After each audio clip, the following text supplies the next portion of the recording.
අයිබෝන් සුබ දවසක් ඔයාලා හැමෝටම. අපි දැන් ඉන්නේ ලංකා විදූපතේ තෙලුක් බාරු කියන ජටියේ. උදේ පාන්දරම අපි පොඩි ඇඩ්වෙන්චරස් වැඩක් කරන්න තමයි යන්නේ. ලංකා විදූපතේ අයිලන්ඩ් හොපින් ටුවර් එකක් කරන්න තමයි අපි මේ ලෑස්තිලා ඉන්නේ. ඉතින් මුලින්ම බලමු අපි කොයි දූපත්වලටද මේ ගමනෙන් යන්නේ කියලා. කලින් කිව්වා වගේ අපේ ගමන පටන් ගන්නේ තෙලුක් බාරු ජටියේ. තෙලුක් බාරු ජටියක ඉඳලා අපි යනවා ප්‍රෙග්නන්ට් මේඩන් අයිලන්ඩ් වලට.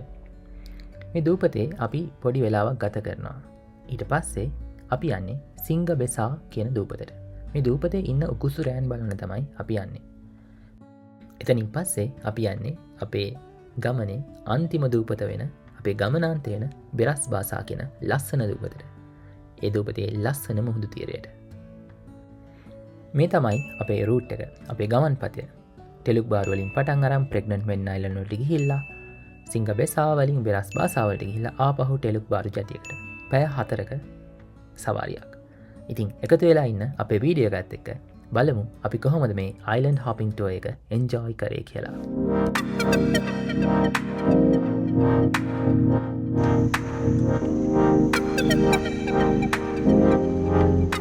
හා පුරා කියලා අපි අපේ බෝට්ටු ගමන පටන් ගත්තා. මේ බෝට්ටු ගමන යන අතරමඟ ඔයාලා වටපිට බැලුවොත් පෙනේ අන්දමන් මුහුද ලස්සන කරන්න මුහුද පුරාවටම පුංචි ලස්සන දූපත් ගොඩක් තියෙනවා කියලා. මේ පුංචි දූපත් වලට පුංචි කතාවක් තියෙනවා. මං ඒ කතාව ඔයාලත් එක්ක ඉස්සරහට කියන්නම්.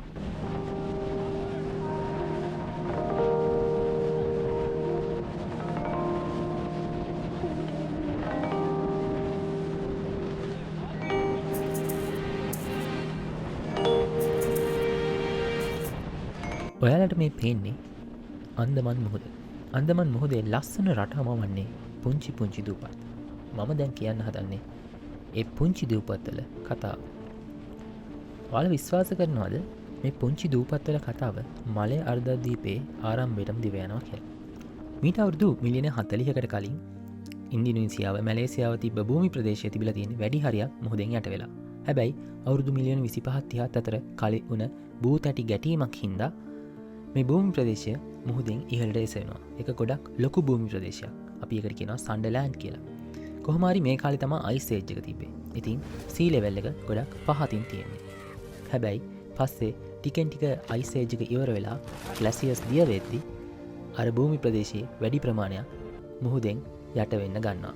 ඉතින් අවුරුදු ගානක විකාශනය වෙච්ච ප්‍රතිඵලයක් විදිහට අද අපි දකින මැලේසියාව, ඉන්දුනීසියාව, ජාවා, සුමාත්‍රා, එතකොට වියට්නාමය, කාම්බෝජය ඔන්න ඔය භූමි ප්‍රදේශය විතරයි අර මහා විශාල භූමියෙන් අද වෙද්දී ඉතුරු වෙලා තියෙන්නේ. එතකොට මේ අපි දකින අන්දමන් මුහුදේ තියෙන isolated islands හැදෙන්නේ කොහොමද? ඒ අර සන්ඩර්ලෑන්ඩ් එකේ තිබ්බ කඳු. ඒවාද මුහුදෙන් ඉහළට එසවෙච්චි හුදෙකලා දූපත් විදිහට තමයි අපිට පේන්නේ. අවුරුදු ගානක සිදුවෙච්චි කාදනවල ප්‍රතිඵලයක් විදිහට ඒවට අපූරු හැඩතල හම්බෙලා තියෙනවා. අපූරු හැඩ ගැන කියද්දී දැන් අපි ඉස්සරහා තියෙන්නේ හරි අපූරු හැඩයක් තියෙන දූපතක්. Pregnant මේඩන් island. මුදින්දල බලද්දි මේ දූපත පේන්නේ හරියට නිදාගෙන ඉන්න ගැවිණි මාතාවක් වගේ. අන්න ඒ නිසයි මෙයාලා මේ දූපතට ප්‍රෙග්නන්ට් මේඩන් අයිලන්ඩ් කියලා කියන්නේ. ඉතින් ඔන්න දැන් අපි හෙමින් මේ බෝට්ටුවේ ඒ දූපත පැත්තට තමයි යන්න හදන්නේ.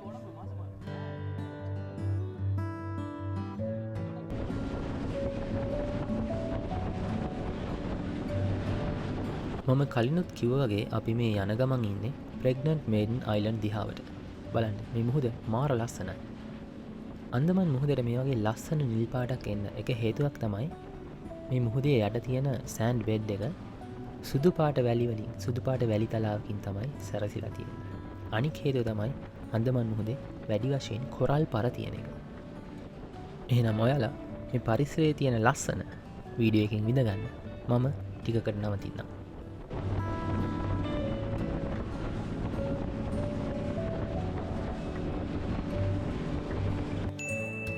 ඔන්න දැන් අපි ටෙලුක් බාරු ජටියකේ ඉඳලා හෙමින් ප්‍රෙග්නන්ට් මේඩන් අයිලන්ඩ් වලට ළඟා වුණා.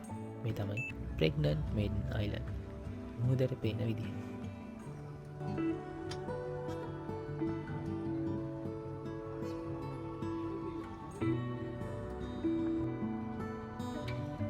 අපි දැන් හෙමින් දූපත පැත්තට ඇවිදගෙන යන ගමන් තමයි ඉන්නේ. මේ දූපතේ බෝටු සවාරී යන අයට පැය 1:00ක වෙලාවක් දීලා තියෙනවා. පැය 1:00ක් ඇතුළත දූපතේ ඇවිදලා එන්ජොයි කරලා එන්න පුළුවන්. දූපතට ඇතුල් වෙන්න වෙනම ඇතුල්වීමේ ගාස්තුවක් තියෙනවා. ඉතින් ඒ ගාස්තුව ගෙවලා ටිකට් එකක් අරගෙන තමයි අපි ඇතුල් වෙන්න ඕනේ. අපි දැන් යන්න හදන්නේ දූපත මැද තියෙන ෆ්‍රෙෂ් වෝටර් ලේක් එකකට. ඒ ලේක් එකට යන්න මේ වගේ පුංචි කැලයක් මැදින්, පුංචි රේන් ෆොරස්ට් එකක් මැදින් පොඩි ට්‍රෙකින් එකක් යන්න ඕනේ. කැලෑව නම් ඉතින් ලංකාවේ කැලයක් වගේ තමයි. විනාඩි 15ක වගේ දුරක් ඇවිදගෙන ගියාම තමයි අපිට ෆ්‍රෙෂ් වෝටර් ලේක් එක හම්බෙන්නේ. එහෙනම් ලේක් එකේදී හම්බෙමු.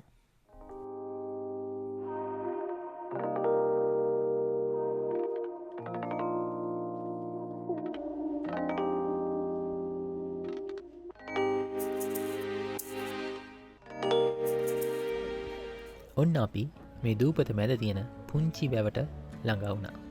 වැවක් කිව්වට ඇත්තටම මේක මිරිදිය පොකුණක් වගේ තමයි. මෙතන අපිට එක එක ඇක්ටිවිටීස් කරන්න පුළුවන්. සමහරු ලයිෆ් ජැකට්ස් ඇඳගෙන වතුරට පනිනවා. සමහරු ඔරු පදිනවා. අපිට ඕන වෙලා තිබ්බේ කයකින් කරන්න. හැබැයි ඒ වෙද්දි ඔක්කොම කයක්ස් ටික ඉවර වෙලා. ඉතින් අපිට සිද්ධ වුණේ හංස බෝට්ටු පදින්න. හංස බෝට්ටු පදින වැඩෙත් එච්චර නරකක් වුණේ නැහැ. මොකද මේක තමයි අපි දෙන්නගේ පළවෙනි හංස බෝට්ටු එක්ස්පීරියන්ස් එක.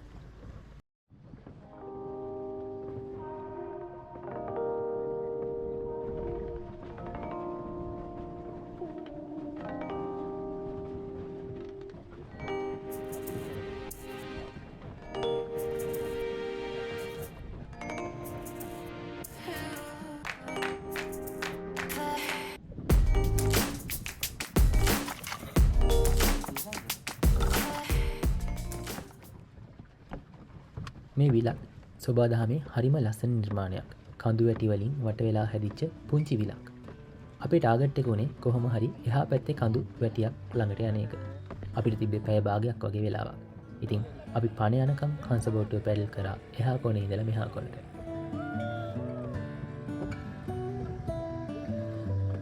පැය 1:00ක් වගේ ප්‍රෙග්නන්ට් මෙන් අයිලන්ඩ් වල ගත කරාට පස්සේ අපි ඊළඟට යන්නේ සිංගබෙසා කියන දූපතට.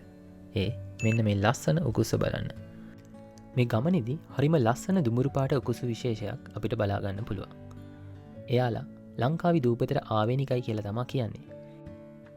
ඇත්තටම ලංකාවේ දූපතටත් උකුස්සන්ගේ විශේෂ සම්බන්ධයක් තියෙනවා. මම ඒ කතන්දරේ ඉස්සරහට කියන්නම්. පොඩි වෙලාවක් එතන ගත කරාට පස්සේ අපි යන්නේ බෙරස් බාසා කියන මාරම ලස්සන දූපතට. ඉතින් එකතු වෙලා ඉන්න අපිත් එක්ක අපි හම්බෙමු බෙරස් බාසා කියන ලස්සන දූපතේ ලස්සන බීච් එකේ. අපි දැන් යන්නේ බෙරස් බාසා කියන දූපතට. මේ දූපතේ නමේ තේරුම අපි ඉංග්‍රීසියට හැරෙවුවොත් එන්නේ වෙට් රයිස් වගේ තේරුමක්. ඉතින් ඇත්තටම ලෙජන්ඩ්ස් වල කියලා කියවන විදිහට මේ දූපතේ තියෙන ශාස්ත්‍රීයත්වය නිසා මේ දූපතට මේ නම හම්බුණා කියලා තමයි කියන්නේ. ඉතින් මට කියන්න අමතක වුණානේ අපි කලින් ගියපු දූපතේ නම සිංගබෙසා. ඒ නමේ තේරුම තමයි ග්‍රේට් ලයන්, ශ්‍රේෂ්ඨ සිංහයා. මැලේ භාෂාවෙන් සිංහ කියන්නේ සිංහයට. ඉතින් සිංහල භාෂාවත් එක්ක පොඩි සමානකමක් තියෙනව නේද? එහෙම තමයි. කාලයත් එක්ක ලෝකේ තැන් වලට අපේ භාෂාවල්, අපේ සංස්කෘතිය විකාශනය වුණ හැටිත් මේ වගේ ට්‍රැවල් කරද්දී අපිට අත්විඳින්න, අත්දකින්න පුළුවන්. එහෙම තමයි. අපි තැන් වල ට්‍රැවල් කරද්දී ඒ තැන්වල ලස්සන එන්ජොයි කරනවා වගේම කාලා බීලා ඒ කෑමවල එතකොට ඒ එක්ස්පීරියන්ස් එන්ජොයි කරනවා වගේම අපි යන තැන්වල භාෂාව සංස්කෘතිය කොහොමද විකාශනය වුනේ, එතකොට ජියෝග්‍රැෆි එක කොහොමද තියෙන්නේ වගේ දේවලුත් ඉගෙන ගන්න, අත්විඳින්න, අත්දකින්න පුළුවන් වෙනවා අපි ට්‍රැවල් කරන එකේ. දැන් අපි බෙරස් බාසා දූපතට ළඟා වුණා. ගෙස් කරන්න පුළුවන්ද මේ දූපතට යද්දී මට මතක් වුණේ මොන දූපතද කියලා?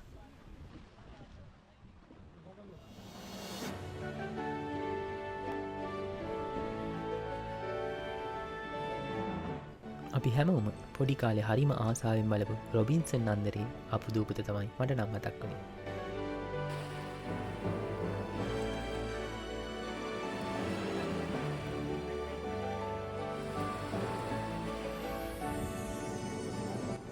මේ බීච් එක මාරම ක්ලියර්.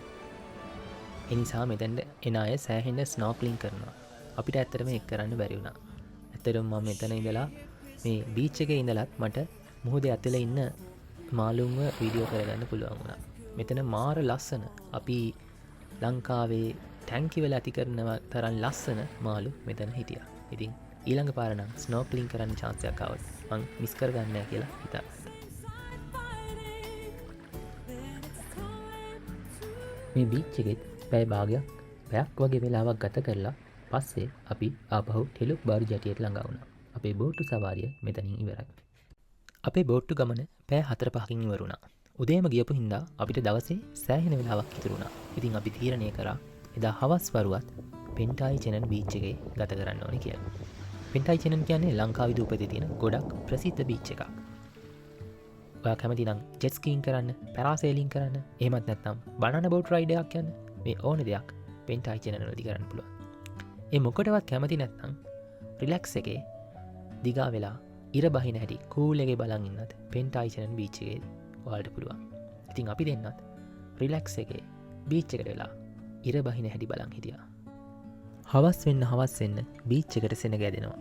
ඇදෙන සෙනග වැඩි වෙන හින්දාමද කොහෙද අහස වෙරළත් එක්ක එකතු වෙලා අහසේ හරිම ලස්සන වයිවර්ණ සිතුවම් මවනවා.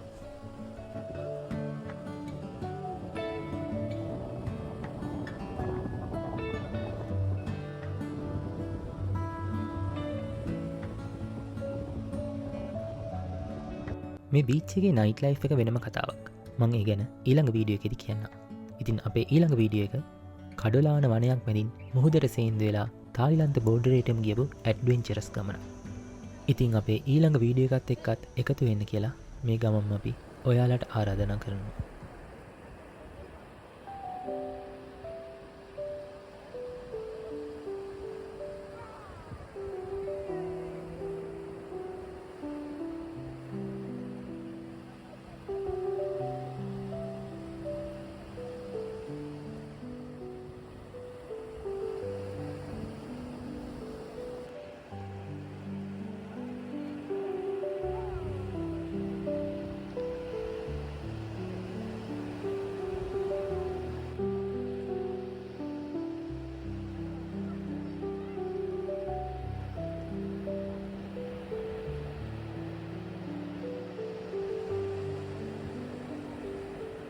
මම කියන්නේ නෑ මේක තමයි ලෝකෙ තියෙන ලස්සනම බීච් එක කියලා.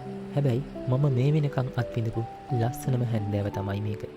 ඉතින් ඔයාලත් අපිත් එක්ක ඒ ලස්සන හැන්දෑව රස විඳිමු.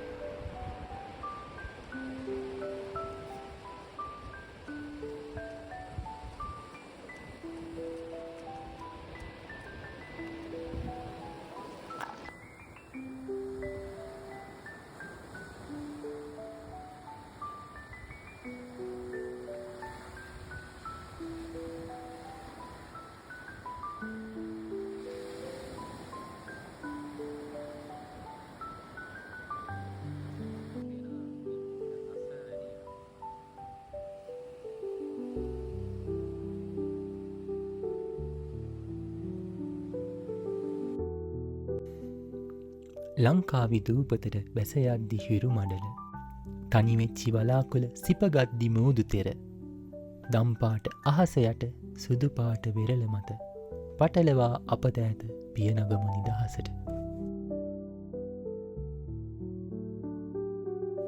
එහෙනම් බොහොම ස්තුතියි ඔයාල හැමෝටම අපේ මතක ගොන්නත් එක්ක රැඳිලා හිටියට. සුබ දවසක් ඔයාල හැමෝටම එක්වෙමු අපේ ඊළඟ වීඩියෝ එකෙන්.